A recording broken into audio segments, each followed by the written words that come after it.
Please leave a message after the Ironically, we did watch a documentary, somewhat controversial, that has got to do with an expose on Russell Simmons. Mm. Oprah Winfrey's name has been dragged through the mud on this one because originally Oprah Winfrey was actually producing this documentary with the help of Apple TV. She was going to sell it to Apple, but because one of the accusations in the documentary, she couldn't cooperate or she wasn't happy with it, she stepped away. She stepped away from the project. Apparently, also, Russell Simmons was putting some heat on her to not make the documentary. People was upset with Oprah because she hasn't been an ally. They feel like she backed away from this over one allegation she couldn't cooperate, or maybe over one woman. Well, this documentary is about multiple women coming up against Russell Simmons and describing someone who has definitely surprised the world by not being the pillar of veganism and spirituality that he appears to be. Now, I want to say this, man.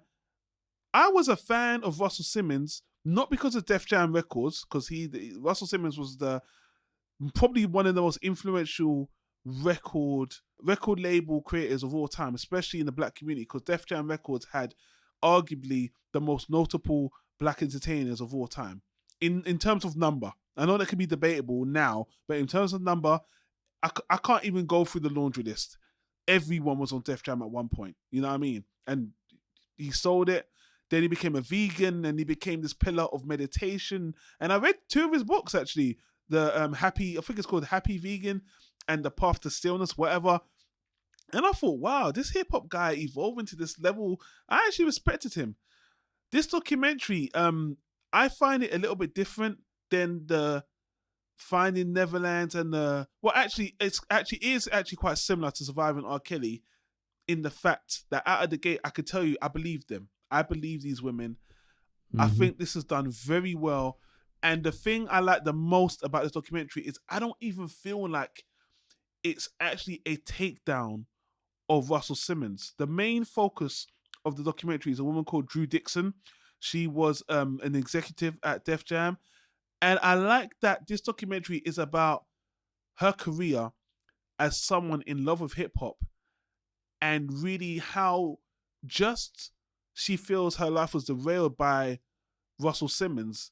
But I just like the way it's executed because I feel like it's more about, the documentary is more about hip hop culture, her life, and the incident.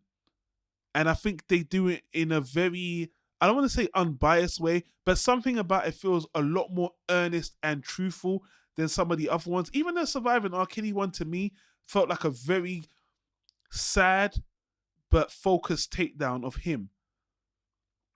R. Kelly did a lot of horrible things that is very easy. But for this one, I just felt like it was more about hip-hop as a culture and the horrible things that came out of that culture.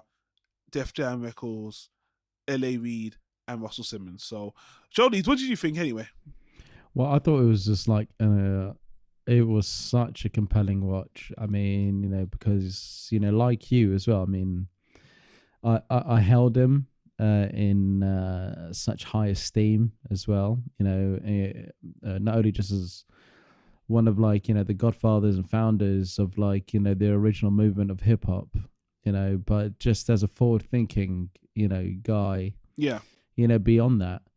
But what I found really troubling was how compelling the story was by, the main protagonist, Drew Dixon. Yeah.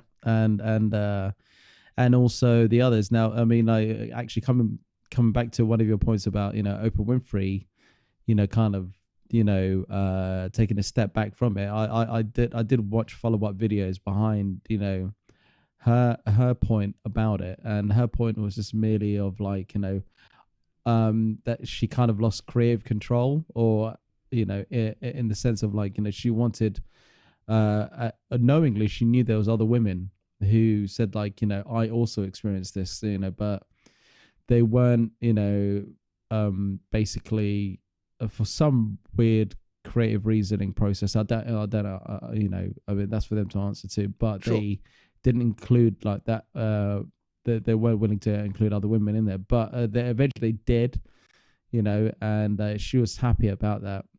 But I mean, but the general point is just like what happened there. I was just like, it's such a complex thing because the main point which they rightfully said was just like, we've been talking about racism this whole time, but black women are always in the back of the queue, in terms of like, they're rarely ever considered. Yes. And I can absolutely accept, and I did understand that because of the racism that particularly where that black men endure through the police or through various institutions, that women were like more inclined to stay strum for the for want of a better term, of like for the good of the team. Yeah. But certain people were being advantageous about by basically making their moves, and they say like essentially because L.A. Reid as well, I mean, he was also called out on that as well. He wasn't the main focus there, but yeah, it is.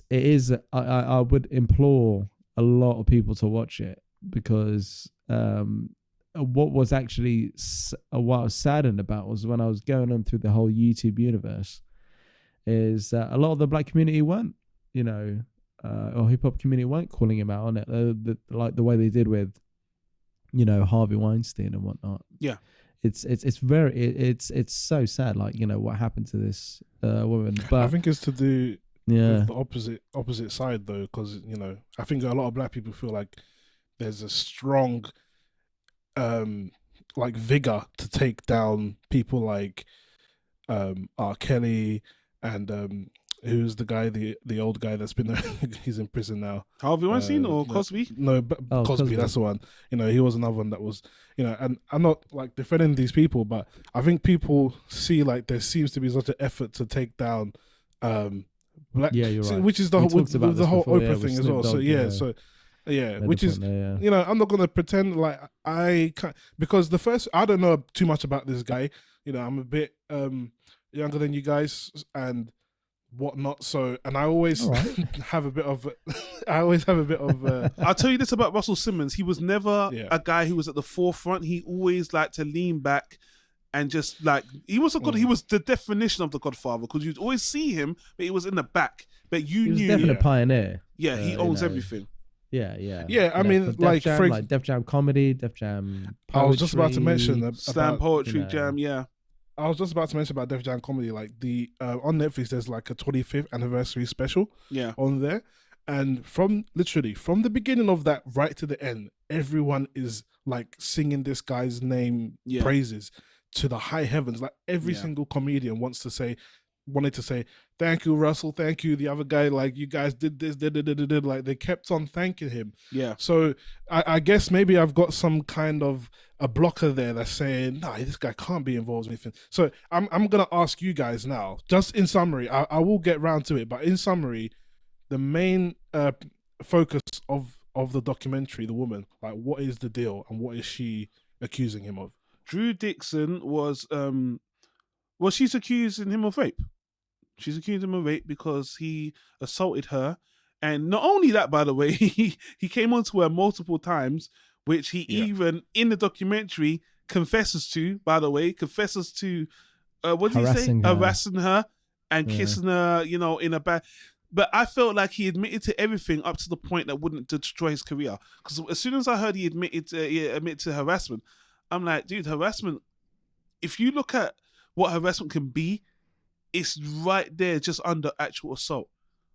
And it's like he admitted to the bare minimum of what, and when you hear what he does and how he talks, it's so convincing. It is chronologically, the way she lays it out, it just, it's so plausible. I mean, I always like, give people the opportunity for due process. And so, but having said that, I mean, from the interviews that I've watched, I mean, for me, this is my own personal opinion. So from this alleged stuff that did happen there, when I watched it, from when he in his interviews, he constantly talks about like, I'm only interested in like, beautiful women, hot women, and things like that. I mean, he makes sometimes make a point of it, like, he doesn't have any vices other than beautiful women and things like that. So that's what I was a bit like, oh, that's a bit of an odd comment, but I just thought it was a throwaway comment. But yeah, it does when I watched this documentary with not only obviously Drew Dixon, but with the other women speaking, it was so compelling. I was just like, it's a shame that it hasn't been had that same reaction as Weinstein did. This is why people are upset Oprah couldn't spearhead it and put it through Apple, because obviously her voice carries so much weight behind it and a much bigger audience, that it's on HBO Max, guys. It's not on Netflix. You can't watch it. I'm this is one of those times I'm going to admit I had to go out of my way to pirate it, because in the UK you can't even watch it. Yeah, no, apologies FBI or I don't know who would be listening, but I did the same as well. It was just like, well, because we talked about this before. It was just, well, what platform can we watch this? What platform can we watch this on? Is it on Amazon? Is it on Netflix? Is it on like iPlayer or whatever? And it was like, no, it was very difficult to find. From a technical standpoint, I just want to say, guys, it is very well made, visually directed really well, cut really well. And the thing about documentaries, sometimes I don't like things where the camera, will just pause on the victim and then turn up the music. And believe me, even this documentary does it once or twice. But yeah, I 100% agree. There was times where I was a bit like, no, I want to get to the story again, as opposed to like those long shots of her looking solemn, looking out of the window. And I was like, yeah, all right. They lay it on thick, but it's minimal. And the times where they're just talking. But the thing that blew me away about this documentary, honestly, guys, this is one of the first ones I've seen that it goes outside the scope of the rape, where they talk about the culture of hip hop and even about why black men do these things. In a way, the strange thing is, it was even slightly apologetic to black men and why try to see the other side to why black men do this and tie it to slavery. And I thought, what, that's really interesting. It's not like they're being apologists about it, but I really like the fact they were being very open-minded about the topic at hand, and I highly recommend checking this out, especially if you're a woman of color.